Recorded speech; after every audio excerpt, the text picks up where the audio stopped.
with me, Dad. Okay, honey. Franklin's Halloween.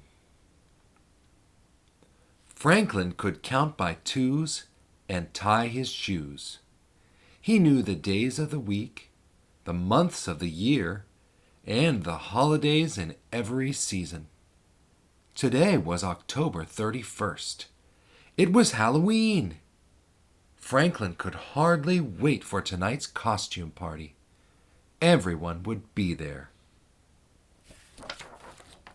Franklin and his friends had talked about the party for weeks. There would be games, prizes, and even a parade. Best of all, there would be a haunted house. "I think there'll be bats and spiders," said Franklin. "And skeletons," added Beaver. Rabbit shivered. "My sister says she saw a real ghost in there last year." "That's silly, Rabbit," said Beaver. "There are no real ghosts." All of Franklin's friends were excited because of the costume party. Franklin wasn't sure what he was going to wear. He'd tried on everything in his dress-up trunk, but nothing seemed quite right. Beaver and Goose were keeping their costumes secret. "Try to find us at the party," they giggled. Fox was also mysterious about what he was going to be. "Look for something gruesome," he said. That gave Franklin an idea. He would be something creepy. It took Franklin more than an hour to make his costume. As soon as it was done, he sneaked up behind his father and tapped him on the shoulder. "Trick or treat," said Franklin. "Ah!" gasped his father. "Who are you?" In his deepest, spookiest voice, Franklin answered, "It's me, Frankenstein." On the way to town, Franklin tried to guess who was inside each costume. "At least I don't have to worry about finding Bear," said Franklin. "He's always a ghost." By the time Franklin and his parents arrived, the party had started. Franklin spotted a ghost at the apple bobbing and hurried toward him. "Hello, Bear," Franklin said. "Ooh," answered the ghost. "That's good, Bear," said Franklin. "You sound really scary." Franklin bobbed for an apple. Then he ran to the pumpkin toss. It was his favorite game because he always won a treat. Franklin's bag was almost full by the time the judges announced the costume contest.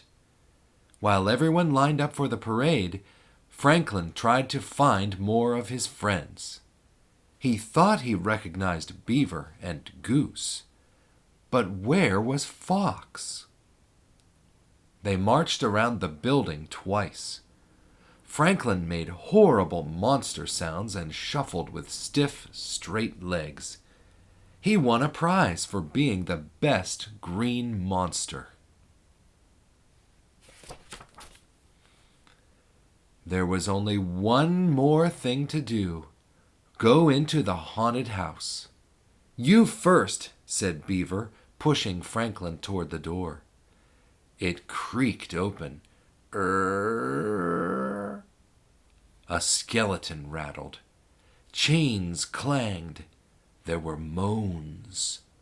Franklin stepped on something crunchy. Suddenly, a big hairy hand reached out of the darkness. Franklin's heart beat hard and fast, but before he could scream, a light was flicked on. "Trick or treat!" shouted Mr. Mole. Franklin looked around nervously. Then he laughed. The hairy hand was only Mr. Mole's mop. "Here's a treat for braving the haunted house," said Mr. Mole. "A ghost came before you. He got so scared he flew away." "But Bear can't fly," said Franklin. "It wasn't Bear," explained Mr. Mole. "Bear is homesick with a nasty cold." Franklin shuddered. If Bear wasn't the ghost, then who was? He ran back to his friends, who were waiting in line for the haunted house. "Was it that scary?" asked Fox. "You look like you've seen a ghost." "Maybe I did," said Franklin. He told them what Mr. Mole had said. "You mean that Bear was never here?" asked Beaver. Franklin shook his head. "The ghost flew over them. It swooped low and called, 'Hoo!' Rabbit twitched. 'So what is white, says hoo, and flies?' 'A real ghost!' answered Goose. 'Run!' Franklin was about to follow when he saw a feather floating down. "Stop!" he shouted. "I think I know who the ghost is." Franklin showed them the feather. "Look, it must be Mr. Owl." Even Rabbit giggled when he realized the trick their teacher had played. By the end of the party, everyone's bag was full. "Poor Bear," said Raccoon. "No treats for him." "We could share our treats with Bear," suggested Franklin. All the friends agreed. They each put some treats into a bag.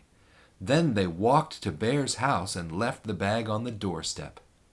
"Trick and treat," they called. On the way home, Franklin looked into his treat bag. "Goodness," said his mother, "you have enough there to last until next Halloween."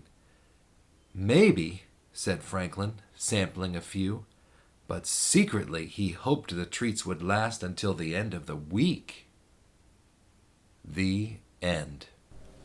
Thank you, Dad. You're welcome, sweetheart. You want to pick another one?